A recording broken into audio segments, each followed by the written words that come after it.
Hola a todos, es para mí una gran alegría el tener nuevamente la oportunidad de compartir la palabra de Dios con ustedes, y es mi esperanza que Él hable a sus corazones y a sus mentes como lo ha hecho conmigo al preparar este tema.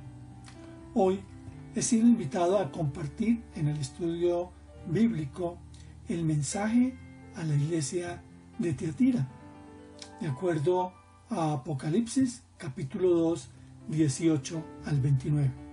Yo estaré leyendo en la Nueva Versión Internacional y los invito a seguir la lectura en la versión que ustedes tengan a la mano. Aunque voy a utilizar diversos comentarios bíblicos y varios libros sobre el tema, estaré guiándome en el bosquejo presentado por John MacArthur en su libro Porque el tiempo sí está cerca.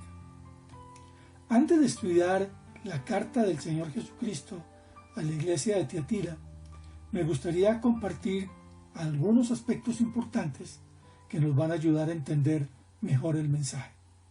El primer aspecto es sobre la ciudad.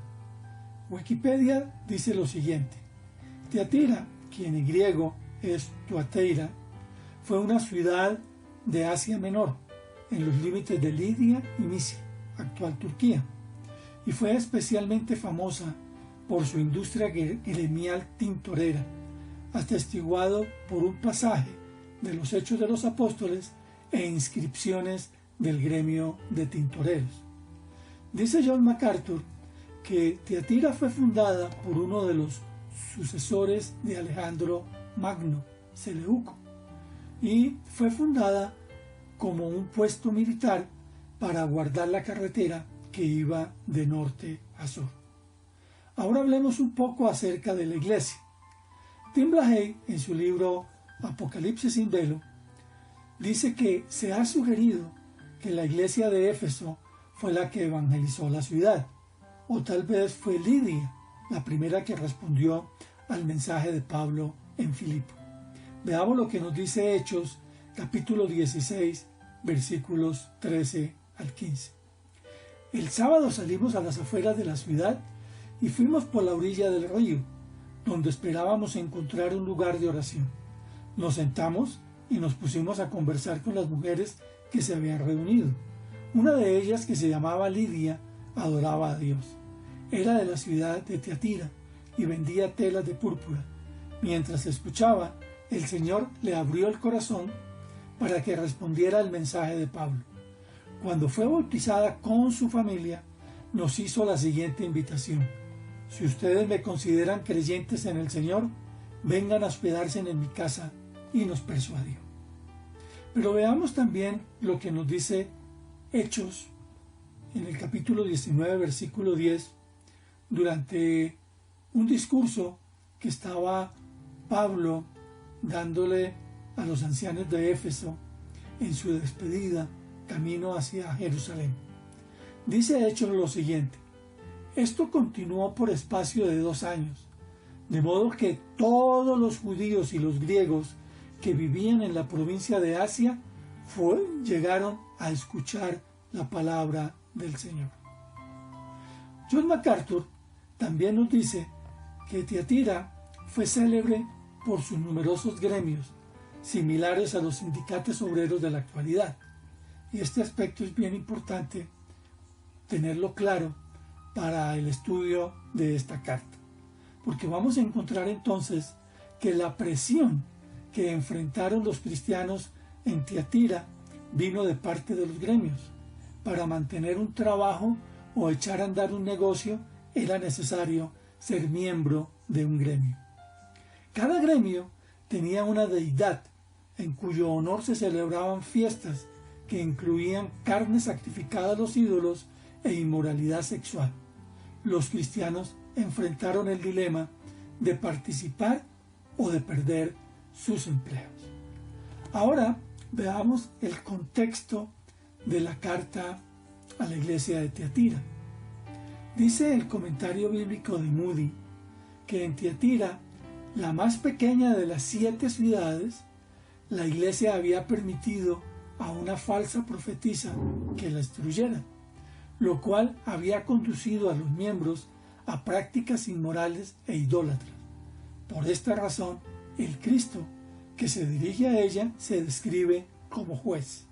A los vencedores de esa ciudad, Cristo promete privilegios parecidos a lo que él mismo ejerce, lo que estaremos viendo en los próximos capítulos. El comentario bíblico de Matthew Henry nos dice algo interesante sobre esta carta. Nos dice que en realidad la carta a Tiatira es una carta doble, que la primera parte se encuentra entre los versículos 18 y 23 y que está dirigida principalmente a propósito de Jezabel. La segunda parte, que se encuentra entre los versículos 24 al 29, tiene que ver con la comunidad entera, y aunque las dos partes se superponen o se entremezclan. En la segunda parte no aparece ya ninguna reprensión. Complementa este comentario Matthew Henry en su comentario diciendo que a partir de esta cuarta carta, los dos últimos elementos, promesa especial y estribillo, se invierten y aparece en último lugar lo que dice el Señor Jesucristo al final de las cartas de Apocalipsis a las iglesias del Asia Menor: el que tenga oídos, que oiga lo que el Espíritu dice a las iglesias. Acompáñenme en la siguiente oración. Padre, yo quiero darte gracias por tu palabra.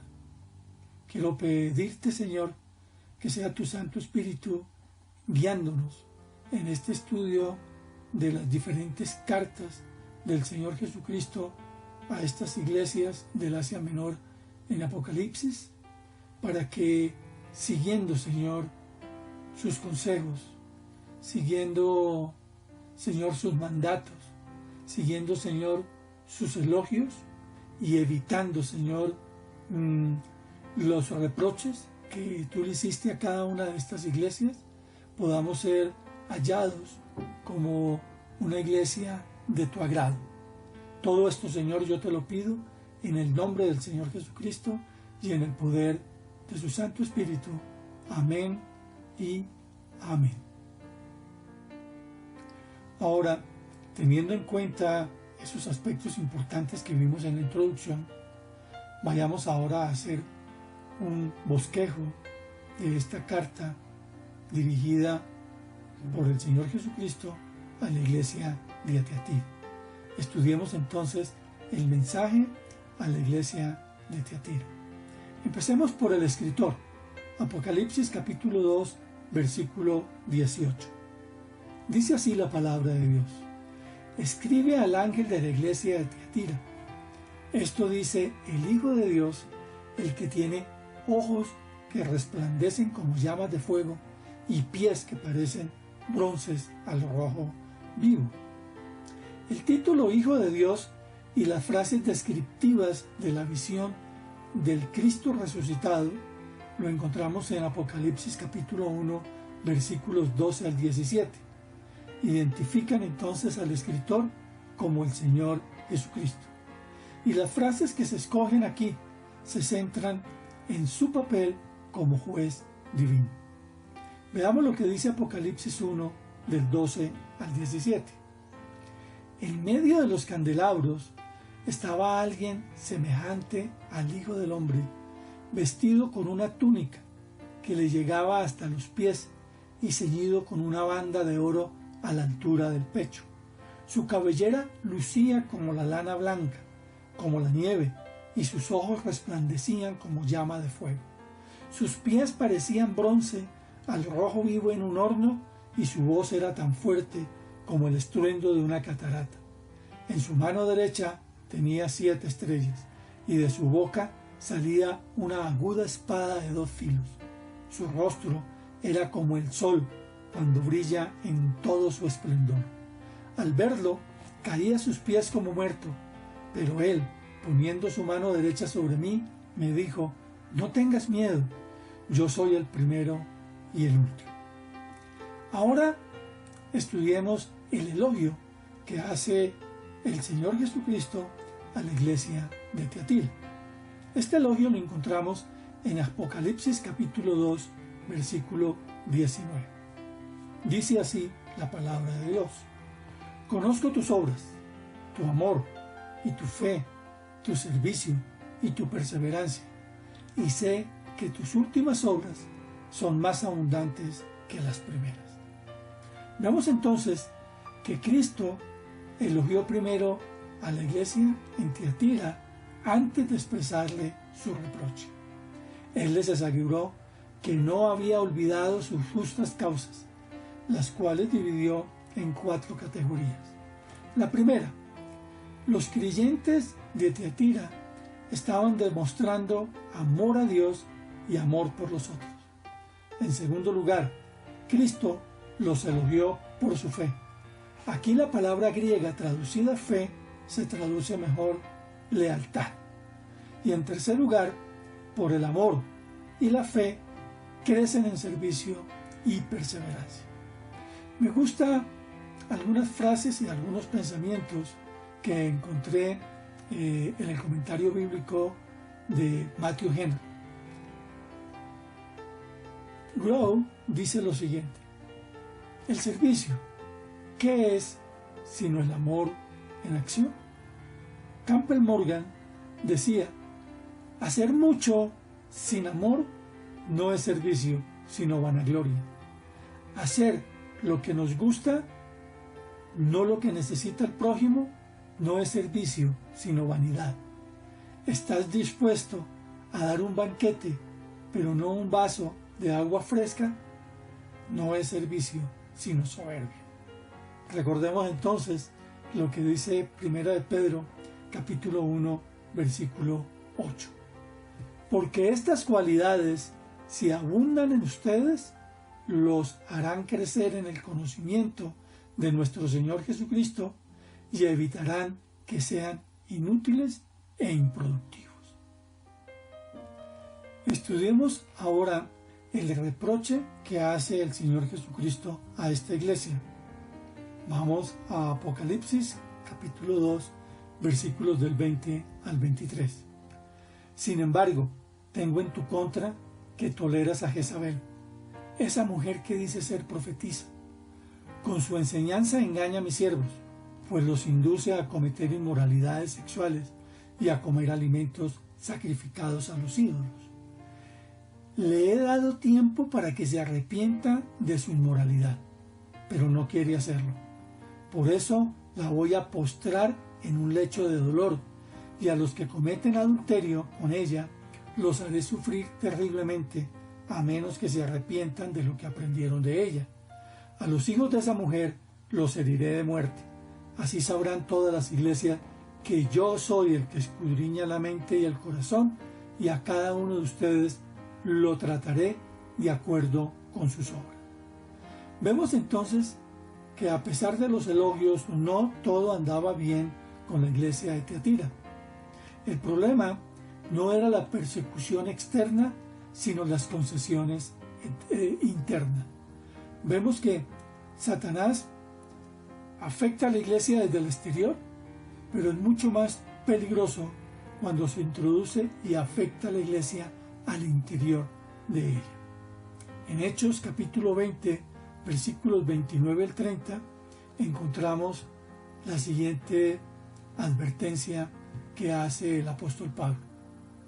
Sé que después de mi partida entrarán en medio de ustedes lobos feroces que procurarán acabar con el rebaño.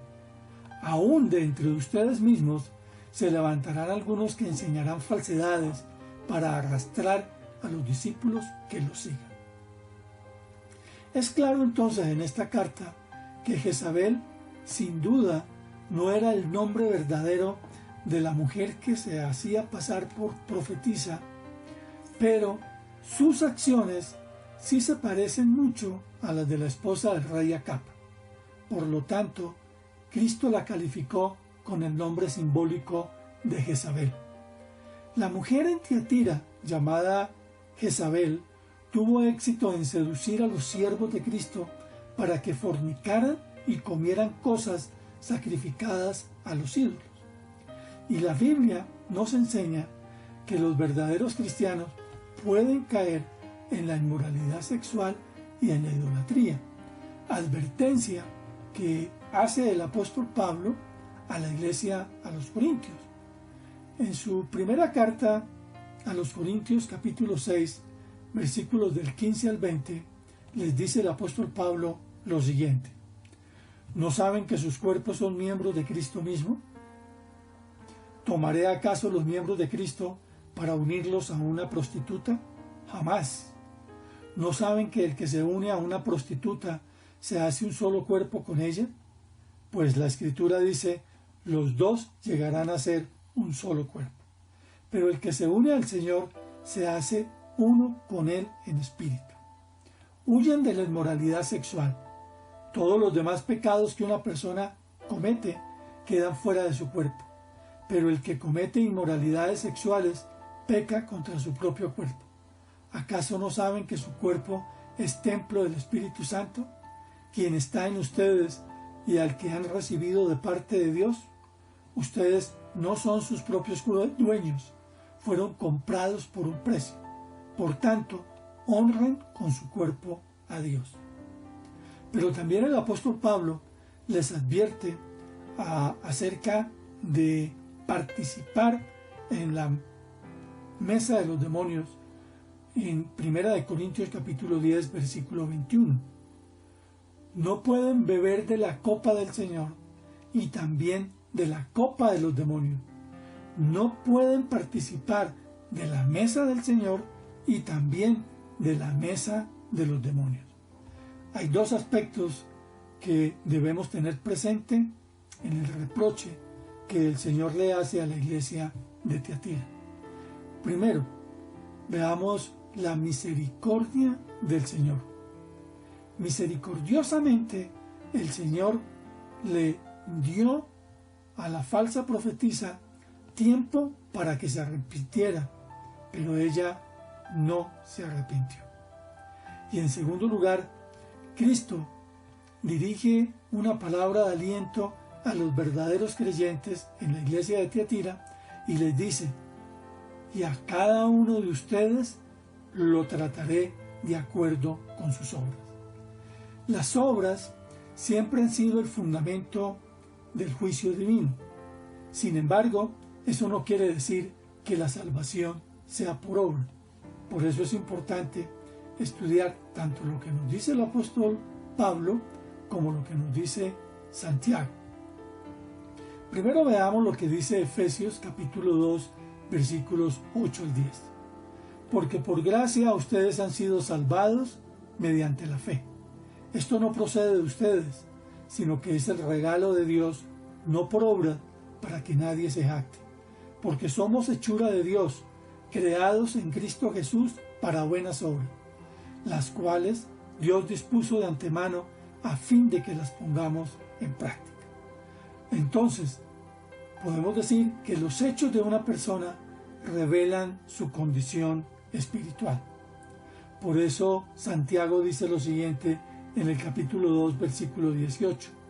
Sin embargo, alguien dirá: tú tienes fe y yo tengo obras. Pues bien, muéstrame tu fe sin las obras y yo te mostraré la fe por mis obras.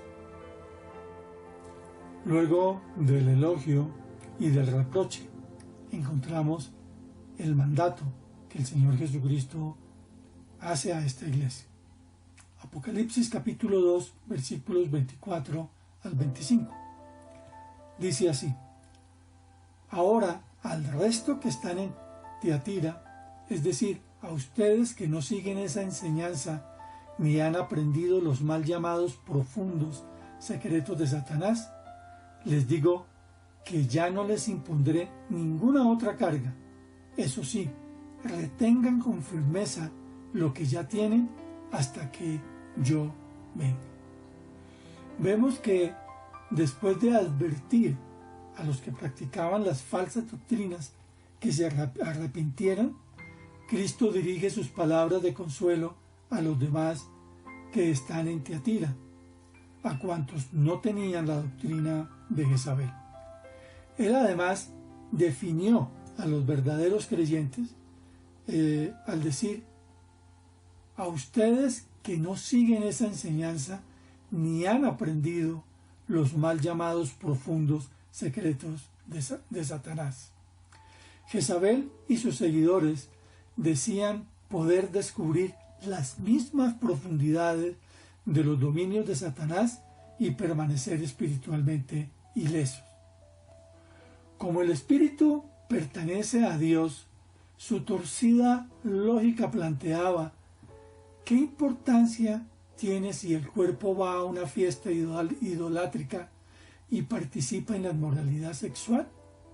Ellos, con esta lógica, se creían libres para explorar el mundo satánico y luego venir a adorar a Dios. A esta iglesia de Tiatira, el Señor les da el siguiente consejo. Apocalipsis capítulo 2, versículos 26 al 29. Al que salga vencedor y cumpla mi voluntad hasta el fin, le daré autoridad sobre las naciones, así como yo la he recibido de mi Padre, y él las gobernará con puño de hierro, las hará pedazos como a vasijas de barro. También le daré la estrella de la mañana. El que tenga oídos, que oiga lo que el Espíritu dice a las iglesias. Veamos entonces que el Señor Jesucristo nos dice: al que salga vencedor y cumpla mi voluntad hasta el fin, le promete dos cosas. Primero, Cristo le dará autoridad sobre las naciones. Y esta promesa está tomada del Salmo 2, versículos del 7 al 9, y básicamente es la participación que Él promete a sus hijos en el reino milenario. En segundo lugar, Cristo también prometió dar a sus fieles seguidores la estrella de la mañana. En otras palabras, la promesa es que los creyentes reflejarán la gloria de Cristo. La estrella de la mañana es Cristo mismo. Es un título que Él asume en Apocalipsis capítulo 22, versículo 16. Cristo prometió darse a conocer a los creyentes en toda su plenitud. Allí en Apocalipsis 22, 16 dice la palabra de Dios lo siguiente: yo, Jesús, he enviado a mi ángel para darles a ustedes testimonio de estas cosas que conciernen a las iglesias. Yo soy la raíz y la descendencia de David, la brillante estrella de la mañana. Pero también el apóstol Pablo nos dice que en Cristo encontraremos la plenitud.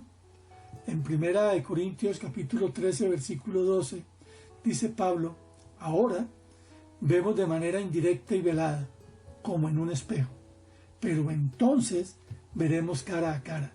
Ahora conozco de manera imperfecta, pero entonces conoceré tal y como soy conocido. Y encontramos al final de esta carta las siguientes palabras: el que tenga oídos, que oiga lo que el Espíritu dice a las iglesias. Vemos entonces que es una exhortación que el Señor le hace a la iglesia de Tiatira y a la iglesia en la actualidad a poner en práctica el mensaje que Él ha dado a esta iglesia. Podemos entonces llegar a la siguiente conclusión. Se destacan en esta carta tres importantes verdades.